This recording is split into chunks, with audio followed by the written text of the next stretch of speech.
Hi guys, my name is Maria Park and this is Approach the Nerd, and I got my boy, the one, the only, Ernie, Blerd Without Fear.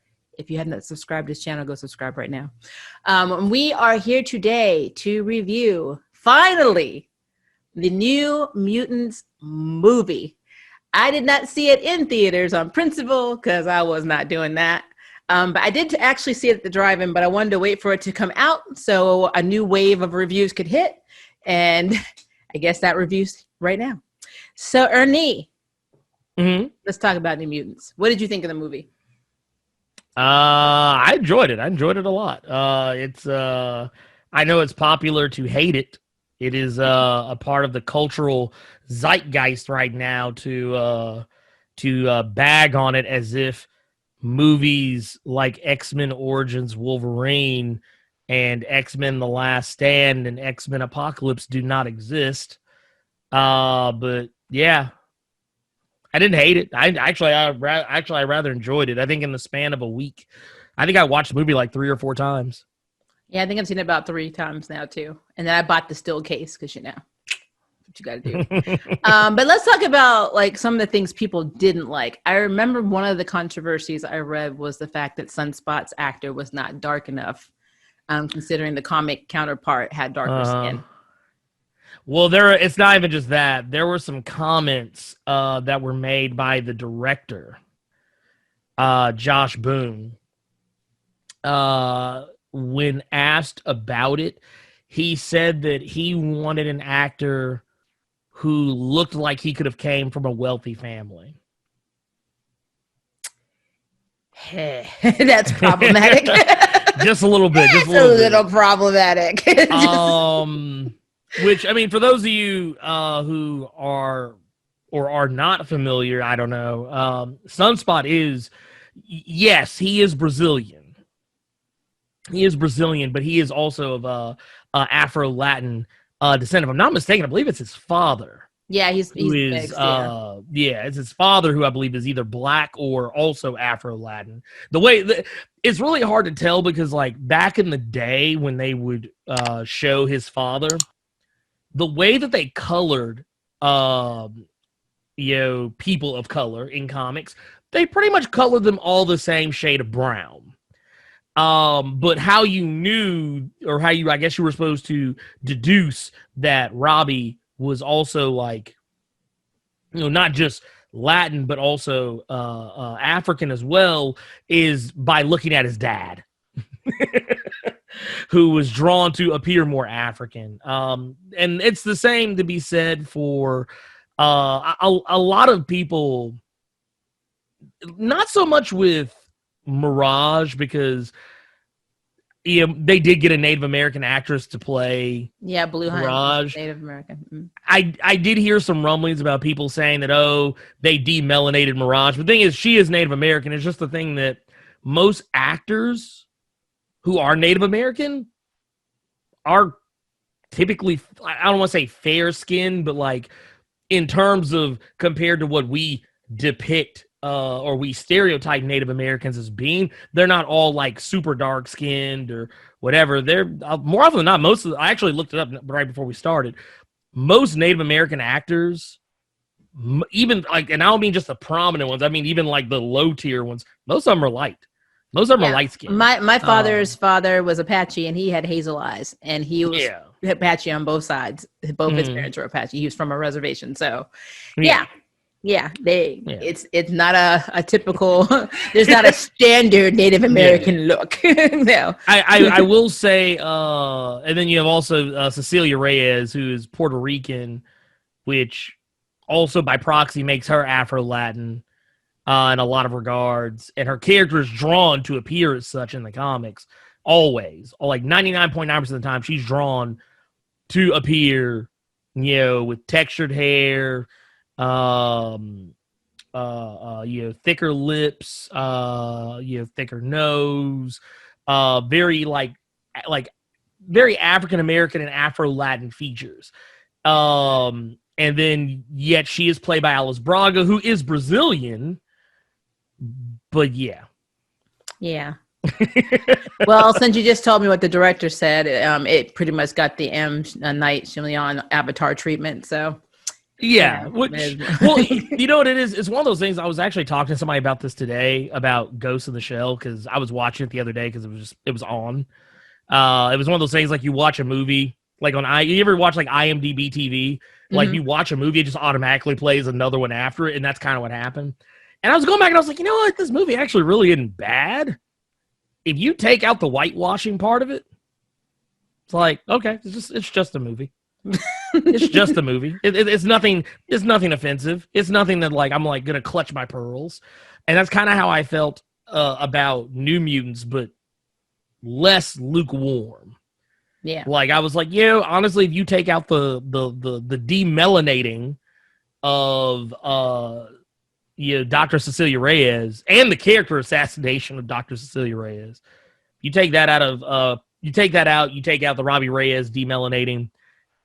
Honestly, the cast is not bad. I mean, I'm not super sold on Blue Hunt as Mirage. I wasn't like, she was probably of the actors that they could have picked, like aside from Henry Zaga and Alice Braga for the other two characters I mentioned. I was like, I probably would have went with somebody else, but I liked everybody else. I thought, Cannonball. I thought that excuse me, his actor was Charlie Heaton. I think he did a great job. Maisie Williams was excellent as she's amazing as Rahne. Yeah, she's my favorite. She did a great job. Fantastic job. Yeah. And then of course the MVP Anya Taylor-Joy was minus. I did appreciate the not so subtle racism that she displayed in the movie, but beyond that, I was like, this is magic. Yeah. Like as far as her portrayal of the character, she was Ilyana. Yeah, I loved her accent. She had the accent down. So yeah. Oh yeah, no, she had the mannerisms down. I mean, that's it. I really think that she was closest to the comic out of everyone. But Maisie Williams too. I really think was close to my envisioned Rahne from the original New Mutants series. But yeah, I mean, there were a lot of differences, which of course, as we discussed before we started filming this, every Marvel movie, all of their origin stories have been interestingly warped and recreated for the movies. You won't recognize any of them. Yeah, like maybe Cannonball is the closest to being accurate. And Wolfsbane. Yeah, Wolfsbane was to a degree. Wolfsbane was I think Wolfsbane was almost entirely, except for they didn't mention the fact that the priest was actually her father, and that's. That whole situation was effed up. Just the whole situation was effed up. We also didn't get any discussion about her what was it, the werewolf, the werewolf god man husband. And her half mutant, half wolf god son. Well, that's what we haven't gotten. Well, we're not going to get that far because, remember, in New Mutants, technically speaking, Wolfsbane was not a lesbian. She just had a psychic connection to Danny, so they were linked. Now, I will say this: if you're going to talk about queer baiting, because that is a term, queer baiting, gay baiting. When they talk to each other like this, you are my soul. I exist only for you. I mean, that is something we see in anime. A lot of people is like, you're baiting. No, but the messed up part about it, and this is a weird aside, but if you go back, especially in some interviews where Chris Claremont talks about this, it was because of the Comics Code Authority, they couldn't do any of that. Yeah. That's the reason, like, a lot of people always say, oh, why is every character gay now? It's like, it's not because they're just suddenly appearing out of nowhere. It's the fact that these characters were, in a lot of cases, originally intended to be gay, but could not be allowed to be gay because the Comics Code Authority specifically forbade it. Like one of Claremont's most famous examples of this is Mystique and Destiny, how they were always referred to as partners. Yeah. But now that the Comics Code Authority doesn't exist anymore, they can actually be treated as being married. And Same that thing code goes is for, actually like, a media yeah. code because remember Bert and Ernie in Sesame Street were roommates. So, Yeah, I mean, they're roommates. Yeah, they're yep. roommates. Of course they Yeah. are. They're roommates who take baths together. Okay, Yep. cool. That's what I did with my roommate. Cool. Um, Cool. Okay. Heck, Yeah. I married my roommate. Yeah, I was gonna say. I mean, Just I take saying. baths. I take baths with my roommate too. There you go. And we also, you know what? I peg her every now and again too. Well, you know, I get pegged You know, a it lot is too. what it is. But no, I just thought it was interesting that like so many people were like that, and like just from the dialogue, I feel like that's how they got away with it back then. Is that if they had any desire to make a character, not even just lesbian or gay, like bisexual, they would put in that slick like innuendo that maybe they swing both ways by how they would talk to each other, and the way Danielle and Rahne talked to each other was very. Like if there's a such thing as gaydar, that would have been an indication right there that they were into each other. Well, I remember Josh Boone, bringing up him again. I remember him saying like, "Yeah, we're gonna play into some of the underlying nuance of Wolfsbane and Mirage's relationship," and I was like, "Oh, okay, so they're just gonna kind of dance around it," which is kind of what they sounded like. You get to watch the movie, it's like, "Oh no, they're just fucking." That's it. Yep, that's what they're. Okay, cool. I mean, I don't care. I love and like some of the comments on that were like, they just got together so quickly. I'm like, no, they just were into each other. They bonded. Each other, and they bonded. I mean, same with how many movies have you seen with heterosexual couples where they just are literally they're screwing each other? They literally just met. Yeah, and they met like yesterday, and then like by the end of the hour, I love you. You know one of my personal favorites? You know one of my personal favorites of that? What? The Running Man with Arnold Schwarzenegger. Oh, yeah. Because God, I want to remember this woman's name. God, it's killing me right now. Maria Conchita Alonso. She played the female lead and love interest. And when her and Arnold Schwarzenegger's characters first meet, it is because he literally, I don't want to say broke into her house, but basically the place that he had a key to no longer belonged to the person that he originally thought. And it just so happened she lived there now. And he essentially abducts her, takes her hostage, and using her as a shield so that he can, escape from getting arrested. And then later on, it's like, oh, well, just due to circumstances. Ha ha. Ooh, woo. We love each other now. Of course. I mean, Stockholm Syndrome. It is. I mean, hey. If you were locked in a tower with a big, large, hulking, brutish monster with hair all over him and sharp teeth, and he told you to stay the fuck out of the West Wing, you'd fall in love with him too. Yeah, no. No, sir. No one would stay the fuck out of the West Wing. We don't need to be here. I'm out. I mean, you gotta think about it. If everybody in the house is furniture, I mean, that's a lot of dead bodies in the West Wing. That's all I'm saying. Yeah. That's a lot of dead bodies in the West Wing. That's all I'm saying. Because there's nothing but busted furniture. That is a problematic mess. So that's what that is. So let's talk about Ilyana. And something she needs her own movie. She does need her own movie. I have a question about so in the story, she's treated like she is hard to handle, insane, talks to a sock puppet, is a killer. All the stuff that, my baby Magic really is not in the comics. It's almost like they made her crazier, like even to the point where Limbo is a figment of her imagination instead of an actual place that she was basically stuck in for years. It's like they definitely reinvented her character. I do love the actress and I do love the character, and I don't think she did a bad job. It's an interesting take, but there's this part where she's talking about how the men would come and they would make them cry. And my immediate maternal, as a mother, my immediate thought was, oh, she was sold into sex slavery. Yeah, I don't know what. She was sold to sex trafficking. That's what it sounds like. Yeah. No, I took it as either that or she was being I immediately, my brain immediately went to, oh, she was being molested. Yeah. That's immediately where my dad brain went. I was like, oh no, that's code for she got put into the sex trafficking ring, and these grimy, ugly, sweaty ass, grown ass men were putting their hands all over her. And they always had suits on, and whenever you think of sex trade and sex slavery, it's usually the businessmen that come in their suits to I did like the design. I did like the design of the monsters. Oh, they were fucking. They were freaky as hell. They were freaky. It was like Slender Man, only scarier. Yep. Like I felt like it was like a better version of. It looked like Pennywise when he had his mouth open, mixed with Slender Man. That was effing terrifying. Also, did you notice what episode they were watching of Buffy right before they showed up? I don't remember. They were watching the Hush episode with the gentleman.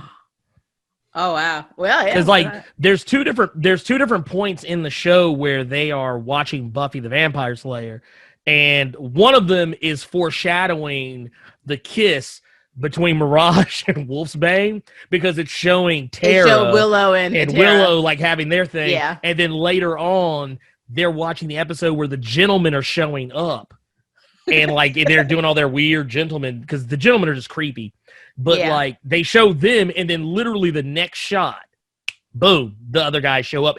So it was one of those things, because they do kind of look like the gentlemen, just like less. You're pale. right. They did. Okay. You know what? That you just identified another mutant. The TV. Yeah, right. Look, wait. So can we now backdoor into the script that Warlock was in the TV? Yes. Why the hell not? Say that? Why the hell not? Lockheed was a puppet. So, I'm sorry. I'm just saying. He was amazing sock puppet. You leave that alone. Amazing. He was the best boy. He was the best boy. He really was. That was actually a very well kept secret too. Like I did not know that he was even in the movie. Not till the CG kicked in, huh? Mm-hmm. Well, no, because you know how Marvel usually does, even when it's not even when it's not like Marvel Studio stuff, they always hide stuff in the trailers, and he's not in any of the trailers. He's not in any trailers, no. Like even the shots where he is there, he is not in the trailer. Not even in the promo shots with Ilyana, when you have like you didn't see. Yeah. Like so, I thought that was really cool. Ilyana is a cool character. Like she's clearly Ilyana the best. Is amazing.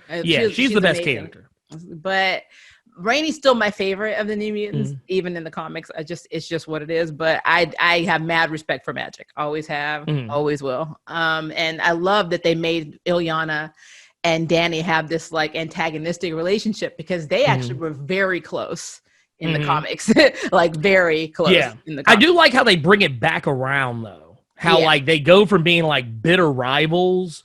Like I said, I didn't like the racist stuff. I didn't like how she constantly kept like calling her like Standing Rock and Pocahontas and I was like y'all could have kept that shit. There's ways to be a bitch without getting down into being racist. Which, to be fair, to Anya Taylor-Joy's credit, she made me really almost not like her. Like because you're not supposed to like her at first. You're supposed to be like, wow, this chick's a bitch. Yep. And like to her credit, there was a few points I was like, oh. But she was so charismatic and so charming outside of those scenes that I was like now I get why people apologize for people who are racist, who are casually racist. I get it now. She got me. She got me. Magic got you. Yeah, like right now, if there was a thing where someone came out and said, "Yeah, Magic's racist," she needs to apologize. She needs to have a public apology on Twitter, and anyone who's associated with her needs to apologize. And then I would be that one asshole, the one guy who always comes out and is like, "Well, like remember Alan Tudyk? Remember when Alan Tudyk came out and was defending Joss Whedon? Yeah, I'd be that guy. I'd be like, well, I mean, she's never said it around me." She definitely didn't say it in front of millions of people watching this movie either. Yeah. That scene never happened. You're like, oh, Magic. What you talking about? She was just talking to her puppet. You're so silly. Yeah. Like you treat Magic like your racist grandma. It's like your grandma who you think is only casually racist, but she's like wholesale racist. Like, okay, Ilyana, we understand. She's just a product of her time. She's just got problems. Don't listen to her. It's past her nap time. She needs to be That's back what it in the feels. solitary confinement again. It's fine. Like, they open the door. All that aside, though, I loved how they brought it back around and that they finally were like, hey, look, we have a common foe. Yeah. Let's not. They were defending and protecting each other too. I thought that was really cool. Yeah, I thought that was awesome. I thought, honestly, here's something that New Mutants does none of the X-Men movies really accomplish. Even though the characters all seem to not like each other at first, by the time you get at least about to the third act of the movie, they feel like they do care about each other. Yeah. They feel like they have They feel like a team. They feel like a New Mutants team. Mm-hmm. Which is interesting because how they came together in this movie, you know, obviously is not what happened in the comic. They were actually at Xavier's School of child labor, Manchester, under you mean the child soldier child soldier program. As a matter of fact, when we started seeing scenes of the kids training, I'm like, oh, Xavier. Oh my God. You guys really are going to be X-Men because that's exactly how you start out. But no, like I love that they try to do their own thing, and like I knew it wasn't going to be part of the MCU, and even though I know X-Men will be incorporated at some point, I feel like this could have been though. This could have been. I just wanted them to have connections. Like, of course, we didn't know. You know, they didn't mention Illyana's brothers, especially. No. You know, Colossus. That was never a thing. Which is funny that they mention the X-Men and they even make a nod to Charles Xavier. Yeah. Like, talking about like, oh, you don't know what this is for. And then he like, dude leans back chair. He's in the wheelchair. And he's all like doing the whole mind thing. And it's like, and they're like, hey, haven't you heard about the X-Men? And it's like, okay, and see, that's all right, what bothered me though, because like, the fact that Danny probably would know, because I mean, Xavier is her godfather in the comics. You know, he actually takes, you know, he adopts her, and that's how she even ends up at Manchester or at the Xavier Institute, because her father served in the military with Xavier, and Xavier's grandfather gets killed. So she ends up, when Black Eagle gets killed, she ends up going back and staying. And then before she even joined the team, before she even knew how to use her powers correctly, she was already adopted by Charles. So that part of the story is just not, you know, included, which, you know, like I said, everybody has their own thing. We watch the CW do it all the time with their DC characters.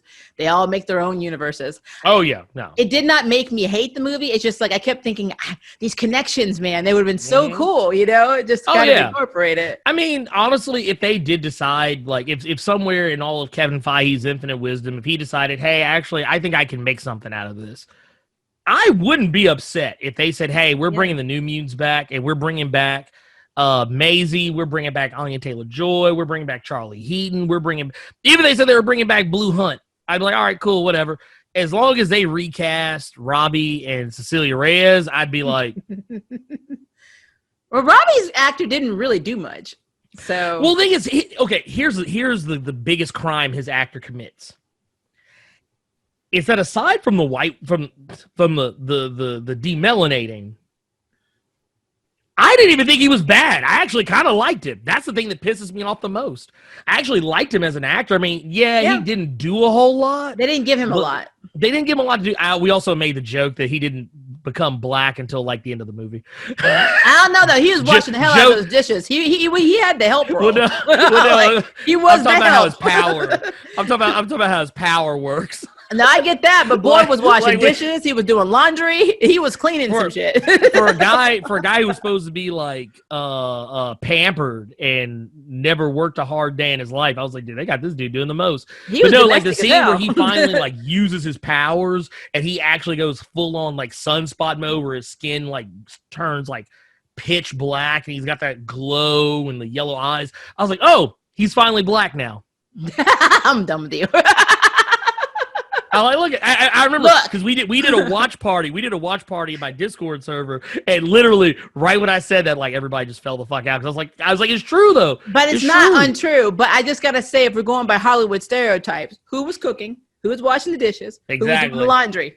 Sunspot. Hell, I didn't see Cannonball touch one dish other than the one he was eating out of. I was like, they had this man doing everything. This man was cooking, cleaning. He was doing everybody. I mean, he wasn't just doing his laundry. He was doing everybody's laundry. Like, I mean. Okay, so let me throw something at you. We were talking about connections. How'd you feel about the Mr. Sinister connection?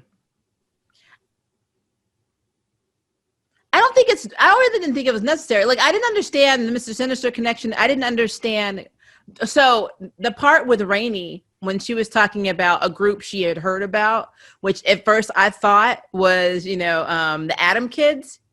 I think that's what they're called, the Atom Children. That was back in the 70s. But what I actually think is Genosha, which is kind of foreboding for what happens to her in the future when she gets brainwashed and all that shit. I didn't understand why that was thrown in or even made reference to, considering we weren't going to get another movie. Like they were going in knowing.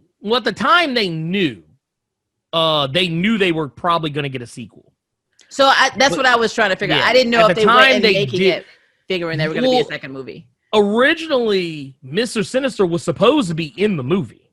Like, he was actually supposed to show up. No, I did read that. I did read that he was supposed to be. But, like all the... If you really look at some of the Easter eggs, like stuff they were talking about, which it's so many different directions, because if you know about Rahne was adopted by Moira McTaggart.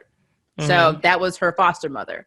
And it led to a lot of shit happening on Genosha Island. Like a lot of really bad experimentation started happening. And like a lot of mutants were being brainwashed. And like she was forcibly bonded to people. Sinister actually was involved in making the Metakids.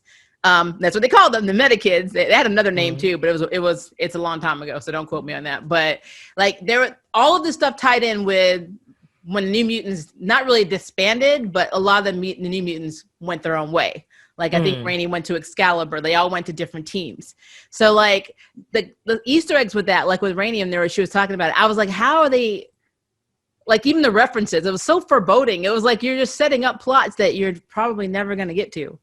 Well, I mean, they couldn't take that stuff out because I mean, it was already kind of baked into the plot. Like, but they didn't find, like, honestly, this movie was fully shot and done by the time that the Disney Fox deal even was even half-ass close to being done. So like a lot of that's why a lot of it changed over time, because they actually did have Antonio Banderas, if I'm not mistaken. I remember ways back, Antonio Banderas was originally like in this movie as Sinister. Really? Like he was actually like they had Robbie's dad, Sunspot's father was supposed to be in this movie as well. He was supposed to have scenes. Warlock was originally intended to be in this damn movie. I knew Warlock was supposed to be. But they said that but I remember Josh Boone saying that if they got a sequel, Warlock and Sinister, Robbie's dad, all that other stuff would have been addressed in like a sequel if they did decide to go with it. But you know, obviously that didn't happen. But honestly, if for whatever reason if Kevin Feige decided, he just wanted to pick this up and run with it. I mean, honestly, I think this actually is not I know a lot of people think that this movie is like the X-Men franchise with Fox went out on a whimper. And it's like, well, you knew what this movie was before like the Disney Fox deal was even a thing. It's a one shot. we knew, well, not just a one shot, but we knew this was going to be a small, personal feeling horror style movie. This wasn't supposed to be like a lot of people. This is the thing I hate this about the fandom, and I hate this about the fans in general. People, every time a new Marvel movie comes out, and when I say Marvel, I'm talking about Marvel Studios. Like when Infinity War came out, every superhero movie that came out, regardless of whether it was a solo film, an origin film, whatever, everyone compared it to Infinity War. It's like, that's unfair. Yeah. That's unfair because Infinity War is a movie that took like 10 years worth of movies to build up to. And then after Endgame, everybody's like, I remember when Ant-Man and the Wasp came out, that was a common complaint. People were like, it wasn't as good as Infinity War. And it's like, but, and then, and people were saying the same thing about New Mutants. They were like, it wasn't as good as Endgame. It's not meant to be. It's not meant to be. It's not meant to be Endgame. Sorry. Endgame is hell. Endgame can't even live up to Endgame sometimes. New Mutants probably isn't even the same Earth. No. Well, and that's the thing that kind of pisses me off about it is that like people, they go with these weird expectations. Like, look, okay, let's be honest with ourselves. This is a movie that A, went through a ton of reshoots. B, was had to be chopped up and edited and shifted because things changed midway through. And not only that, it's a small movie that doesn't even really have that huge of a budget compared to other superhero movies. It's meant to be a smaller personal film. It's not meant to be this big tentpole adventure that that you go into and you eat all the popcorn and you're laughing because Black Panther remembers Hawkeye's name even though in Civil War he said he didn't care, and you're not sitting here laughing because remember that one scene where Spider-Man was messing with we're not here for any of that. This is a completely different type of movie, and I wish people judged it based on its own merits. Even it's like an independent film. Yeah. Like if they really wanted, this is an indie horror film. Because if they really wanted the New Mutants to be what they thought Endgame and Infinity Wars was, then we'd have them incorporated into the X-Men universe, and then something happens with the X-Men and they can't fight, and then they send in backup. The new young New Mutants team in to handle Demon Bear, which Demon Bear. Yeah, it's also changed. He changed a lot because Demon Bear is actually an entity that feeds off negativity, and the only reason he was even a construct with Danny is because it had used her parents. Her parents weren't dead. Her parents were actually part of Demon Bear. And they used their fear and stuff to torture her and her friends. But and if we went by the comics, Illyana would have taken out the Demon Bear in one swing. And literally 10 seconds, because her powers that's actually what happened. Yeah, her powers were not utilized to its fullest, at all. It is one of those situations. Some of them, but not all of them. And I get why they did it, because this was technically meant to be kind of like a superhero horror movie where the heroes aren't that was the challenge. I remember even I said that. How do you make a horror movie where the characters are superheroes and have superpowers that could easily get rid of any threat that could potentially harm them? And I feel like all of his misgivings aside, Josh Boone actually pulled it off, because as a guy who watches horror movies on the reg, and I'm talking about I watch horror movies. There probably not a day in the week that goes by I don't watch some sort of a horror movie or horror TV show. Something. I love horror movies. But I felt like they did a good job of depowering the characters in moments where it was necessary, like the fact that when Illyana saw the not gentlemen, who, by the way, I don't know if you knew this, were voiced by Marilyn Manson of all people. That would freak me out. That or Rob Zombie, that would freak me out. But when she sees them, this all-powerful character who is literally wearing it on her sleeve that she's more powerful than anybody in the facility, and she's on the floor crying like a baby because she's reduced her childhood. Yeah. Right, yeah, her past is haunting her. Same thing with Cannonball, like the part where Cannonball's like, oh my God, I'm reliving my origin. I'm reliving one of the most traumatic moments of my life. Also, I really appreciate the fact that they actually showed what would happen if he ran through people with his power. I thought that was awesome. That's what I thought was interesting too. Yeah. That's cool. They're splayed on the floor. But what's really interesting is that I love that they made some of them had a darker backstory, because Cannonball's backstory, his dad died way before he went in the mine. His dad died in the mine, but he ended up going in the mine. They made it where he killed everybody. Yeah, but actually what happened was he had a coworker who was a good friend of his, and his powers manifested, and he was able to save this coworker. So instead of him killing, he actually became a hero, and then he got recruited into the New Mutants. So but in this version, he killed Daddy, he killed everybody in the mine. I think the way they worded it was pretty much they didn't say everyone, but almost everyone, presumably almost everyone, died when he used his powers in the mine, which honestly, okay, I get it. You're going to twist some things. You're going to twist some narratives. I thought they did a good job with what they did. I mean, even the stuff with Robbie burning his girlfriend alive, which I get why they did it, because it did add some reason as to why he's hesitant to use his powers, as opposed to, my girlfriend was shot. Yeah, she took a bullet for him. Yeah. I actually thought it was cool the fact that, that he's but he scared did to get use close his powers to people. in front of everybody at some game or something. He was on some team or something, and he used it, and everybody ostracized him except his girlfriend. And then she ends up getting kidnapped somewhere in the comics, and she takes a bullet for him, and so that's what makes him traumatized, which is not a bad backstory, but I guess melting your girlfriend while you're making out is pretty pretty messed it up. would be traumatizing. It's like a rogue situation with Cody, only if she set him on fire. I mean, but it got the point. I think everybody's origin, it got the point across, whether it was Mirage, whether it was Wolfsbane, whether it was any of these other characters, all their origins kind of made you feel like, oh my God, like their trauma is what is haunting them. And now, was it like, like, I think because what a lot of people think horror, they think like Nightmare on Elm Street, Friday the 13th. That's not what I'm talking about. I'm not talking about a slasher movie. I'm just talking about a horror movie in general. And I feel like they did a good job with what they had. I mean, hell, this movie actually gave me some hope for Doctor Strange in the Multiverse of Madness, which was originally touted as being a superhero horror movie, which we all know it won't be, but it might have elements of it, though. It'll have elements, but I don't even think it'll come as close to what New Mutants touched on as far as like horror elements. Like New Mutants leaned into it until the final act. Like that's the only time where the horror is completely stripped away is when they're like, oh wait, we have powers.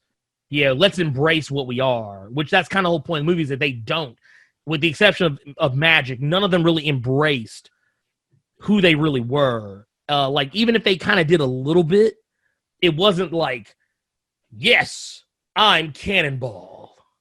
Or, like they did, like, it was like oh, this is the thing I do. Yeah, like Rahne still had her religious, like her Catholic, religious beliefs, And I felt, because you feel bad for her, because even in this version, the priest was beating her religion into her and branding her. Now, she wasn't branded in the comics. They were actually trying to burn her at the stake like a witch, because that's what you do. I have a Scottish family. I don't think they do that, but I can't say that for sure. I mean, if I just spread up as a werewolf, who knows what would have happened? But just put it out there. I just thought it was funny that like she turned into a werewolf, and her dad's initial reaction was, I'm gonna brand you like cattle. No, that would not be my first. I'm like, oh shit. Well, I don't get why she didn't just jump him, and just rip his throat out, because at this point, what? I did appreciate that though later in the movie. Yeah, that she actually used her but claws. That makes sense, Ernie, because she was doing it because her vagina. Her girlfriend was in trouble. So we do a lot for. I would have. I'd have scratched a bitch. But also, I like that they used her kind of her. They didn't really lean fully into her the wolf's bane we are used to seeing in the comics, but they did kind of imply that she kind of did the hybrid form. Yeah, she does the hybrid wolf and then the full wolf. I wish the only thing I wish they would have done, and I wish they would have leaned at the end of the movie where she finally goes all out. I wish they would have had her go full on wolf's bane, where the skin goes dark and she's furry all over, but she's not 100% a wolf, but she's I would have. Well, I will say one thing I thought was funny, and you'll probably agree when I say this, is when Danny's first trying to leave, and she hits the force field because Ayana's like, try. Ayana's not like, oh, if you hit this, it's gonna hurt. She's like, nah, go for it. There's a reason we're all still here, but you go for it. But no, Rahne was in wolf form and was running, and she didn't try to stop her. She just kind of was like, I'm a bystander. She really didn't. She really she didn't even try and cut her off. Not at all. Actually, I thought about that the other day when I was watching it with my wife. I was like, wow, dude. She let that bloody nose is on her. Yeah. She could have stopped. It's 100%. Because if I would have saw a big ass wolf, I just would have deviated. Yep. But I'd have been like, oh shit. And their roles were actually reversed too in New Mutants, because if you remember old school New Mutants, Danny was actually the one that was kind of talking Rahne off the ledge, because Rahne did not like being wolf. She thought she was an abomination, so she would have been the one up there trying to jump, and Danny would have been on the one up there trying to talk her down. They had to kind of flip it though, because I think they wanted, which I will say this, I do appreciate this. They did make Danny the audience. She's the avatar for the audience. Yeah. Which I thought was cool, because in any other movie, it would have been the white character. Yeah. In any other X-Men anything, it would have been the white character. And it was nice for once. It's like, oh, well, you know what? How about we focus on Danny? And even though I'm like I said, I'm not 100% crazy about Blue Hunt as Mirage, at the same time, I still appreciate that they were like, hey, this is what we're doing. Yeah. Yeah, I thought that part was actually really cool. Yeah, I agree with that. You really couldn't make Robbie the face, because you're not really supposed to relate with him. He's supposed to be the guy that you're like, I don't get you. Yeah. Like the conversation that him and Cannonball have about him just throwing away his clothes. And Cannonball's like, you just gonna throw away your clothes? And he's like, yeah. And he's just like, I don't get you. Like that's how you're like the way Cannonball views Robbie is how the audience is supposed to view him. Even though we think he's cool, it's one of those things like I don't know, whatever.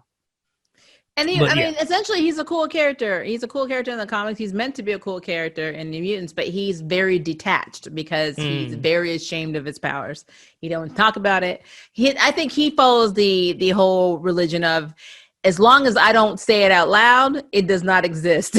So if I don't acknowledge I'm burning people alive, I therefore am not burning people alive. That's literally how he thinks about it. So everybody else is having their trauma and he's just washing dishes, doing laundry and cooking shit. That's basically what he's doing. It's how he's coping, counting down his days so they cure him so he can go back to being his little rich playboy self back with his parents.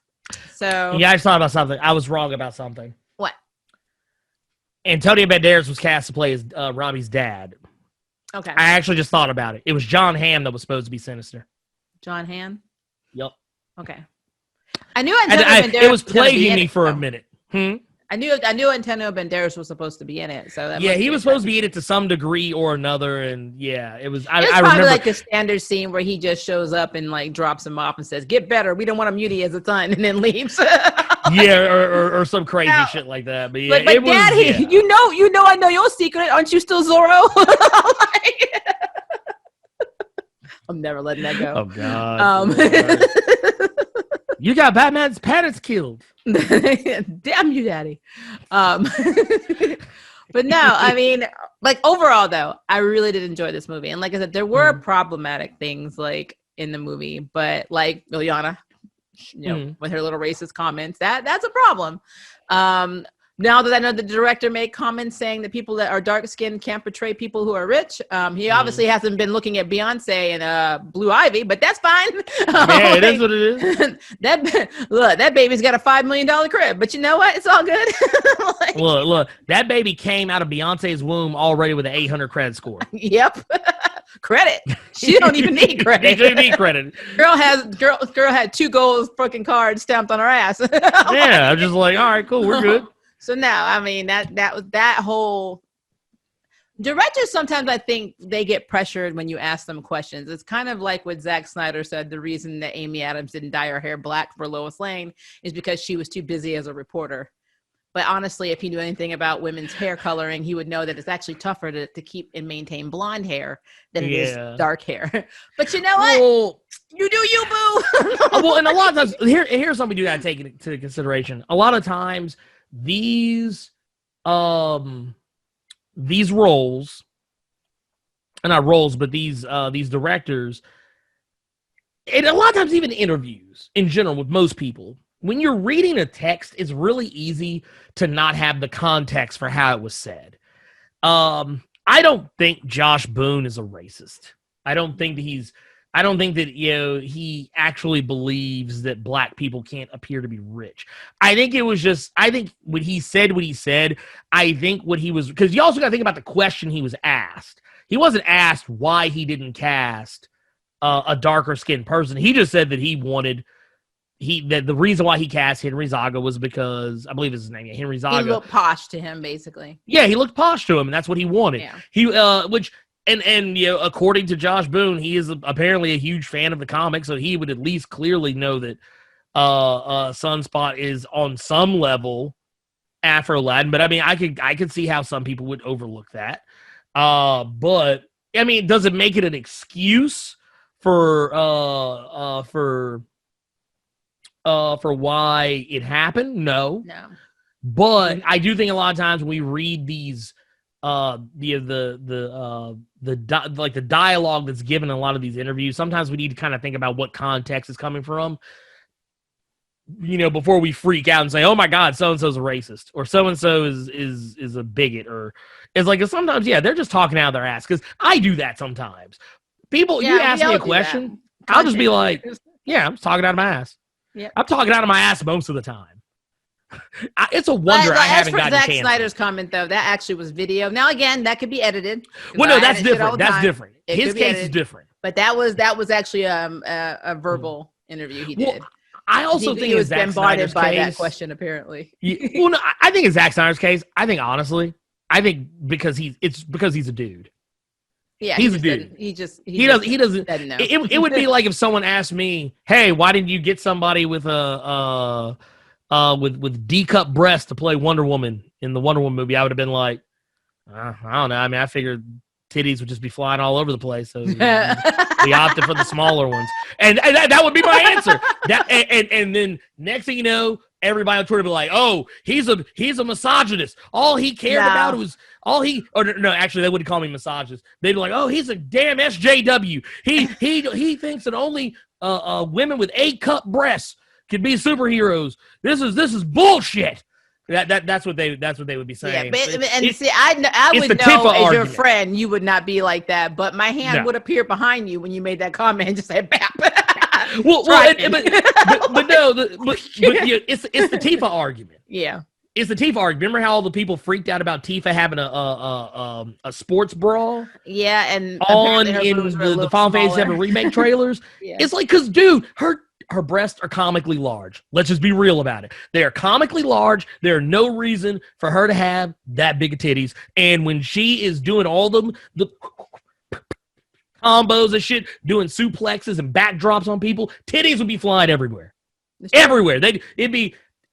She would have black eyes. As someone who has big boobs, is absolutely true. If I had to do a heavens break right now, I'd be breaking me. Like you would get up, like you would actually get up from like the explosion and the smoke and everything, and when you get back up, you'd have like a black eye here, like a bruise over here. This is why me and you are friends. You actually were under the assumption I'd be able to get up. Well, I mean, you can't now, but that's behind. Fucking anchors weighing you down. That's not how that works. No, no, sir. No. That's what I'm telling you. During The Walking Dead, I got two things that are not going for me. And now that I broke part of my foot, that's three. Number one, I'm night blind. They're going to get me automatically. Number two, in the off chance I do get away, my boobs are going to take me out. And then of course, I got the bum foot. So it's okay. You know what? River will protect you. Yeah, because River knows that we have a Prius. We have we have gas mileage, and we gonna have to stay in the car. Look, River's gonna be like, "No, we got this. We're good. We're good here." Now, I can already see River right now. Like he'll like, "Just give me the keys, baby. I got this.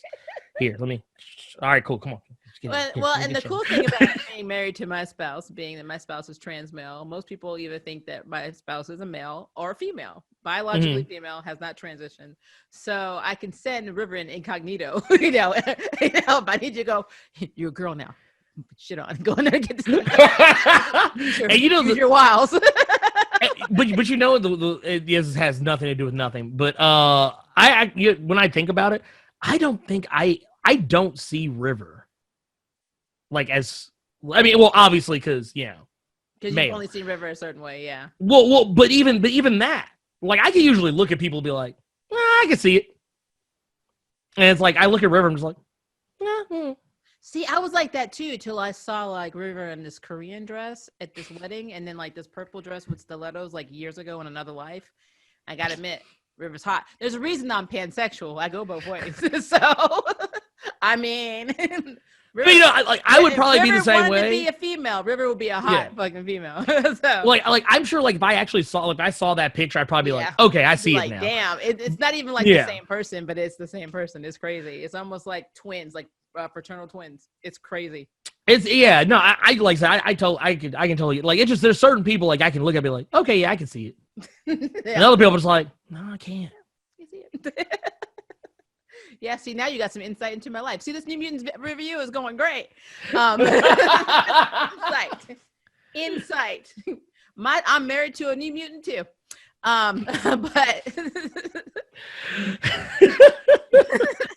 But then back, like overall though, I really enjoyed this movie. I thought the creative choice of having the demon bear be a construct of Danny's powers, which are fear-based and psychic projection of fears, and physical projections, like when Rahne was in that shower and that her daddy, which they did not clarify was her daddy in the movie, came and put that branding on her. She felt it. And that's how people are always like, Danielle Moonstar, it's useless. I did a spotlight video, and a couple of days ago, somebody actually said, who cares about Danny Moonstar? She's weak. And I'm like, you guys do not understand just how powerful Mirage actually is. And even though she lost her powers because of House of M for a while, I think she got it back because she got him back. Yeah, she's a mutant again. Yeah, but she like the fact that she could sit in her house and think about you. And every fear you had is automatically manifested across town. Well, it's not even just that. Like, she could even manifest your like desires. Like, it wasn't something she could do originally, but like as time went on, she could like anything you were thinking about. She could be like, "Oh, okay, cool, boom, there it is." Anything you wanted, but you wouldn't even realize that it was a mirage, basically. Right? Like it would be something you would just automatically, your brain would see it as real. So therefore, it is real to you. And I mean, not only that. I mean, the heifer's a Valkyrie. Come on now. She's a Valkyrie. Yep.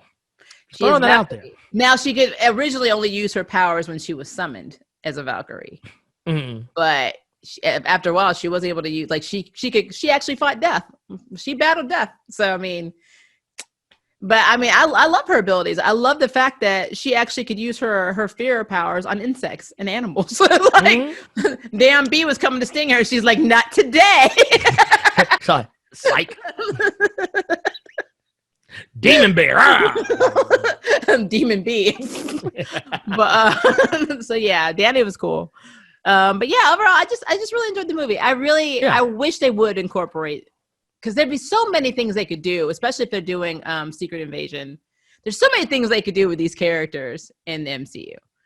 Yeah, definitely.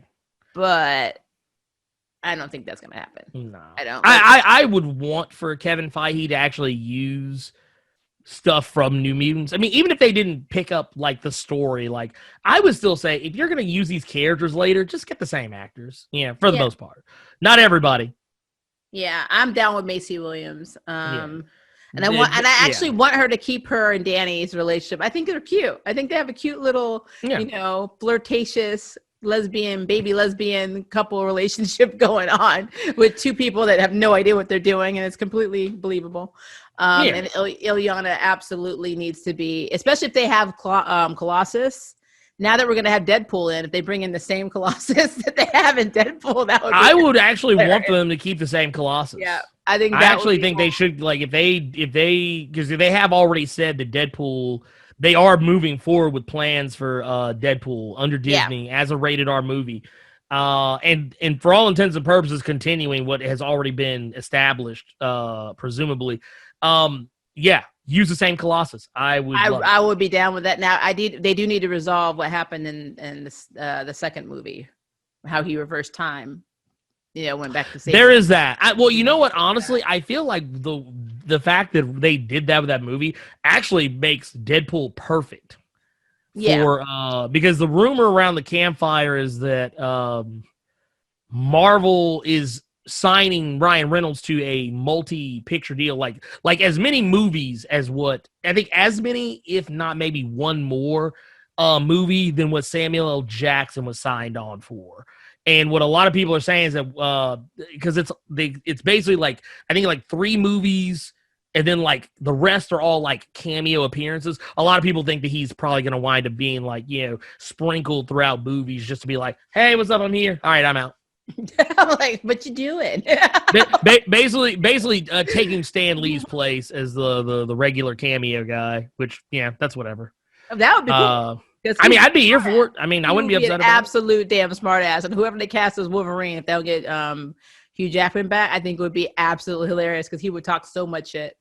He would talk so much shit.